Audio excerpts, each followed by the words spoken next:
एक बार फिर इसी अहम केस की बात करेंगे। जंग और जियो ग्रुप एक बार फिर परवेज मुशर्रफ की मुखालफत में मुल्क दुश्मनी पर उतर आया है। मीडिया गॉडफादर मीर शकील उर रहमान कौमी सलामती के खिलाफ मुसलसल मसरूफ़ अमल हैं।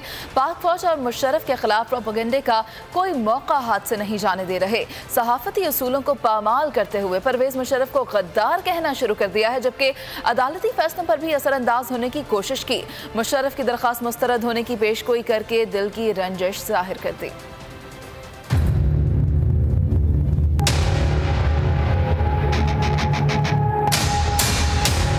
गॉडफादर मीर शकील उर रहमान की एक और हिमाकत, एक बार फिर कौमी सलामती के खिलाफ काम करना शुरू कर दिया। परवेज मुशर्रफ के खिलाफ फैसले को खुशाइन करार दे दिया। परवेज मुशर्रफ साहब को पाकिस्तान से एक गैर एलानिया NRO करके भगा दिया गया और वो पाकिस्तान से भाग गए। और इस वक्त के आर्मी चीफ के अहदे को मुतनासा बनाने की मुसलसल कोशिश करता रहा। आज के बाद से अब पाकिस्तान में जो है फौजी मुदाखलत का रास्ता जो है वो कोर्ट ने बंद कर दिया है। आज के बाद से अगर कोई फौजी जर्नैल पाकिस्तान के आइन को तोड़ेगा तो आखिरकार उसके साथ वही होगा जो परवेज मुशर्रफ के साथ हुआ है।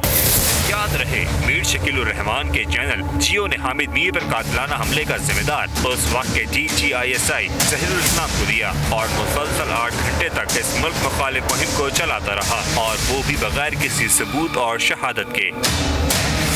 आइन से बगावत, आइन को तोड़ने और सियासत में फौज की मुदाखलत का रास्ता हमेशा के लिए बंद कर दिया है। अब कोई जो अदालत है वो नजरिया ज़रूरत के तहत किसी फौजी जर्नैल की जो सियासत में मुदाखलत है या आइन से खिलवाड़ है उसको उसकी ना तो वो तस्दीक कर सकती है, ना ही उसकी वैलिडेशन कर सकती है।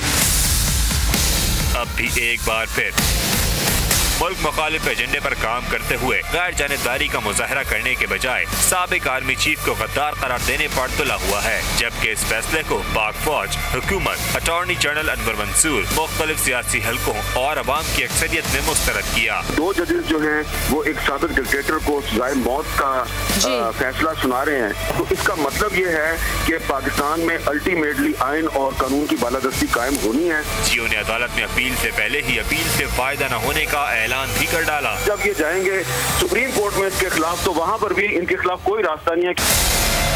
क्या मुल्क दुश्मन एजेंडे पर काम करने वाले चैनल और इसके मालिक मीर शकील के खिलाफ कोई कार्रवाई नहीं होगी, या एक बार फिर मुल्क दुश्मन अनाज़र मुल्क के खिलाफ मुहिम चलाकर अपने एजेंडे पर कामयाब हो जाएंगे, या कोई हकीकी गद्दार मीर शकील का भी हिसाब लेगा?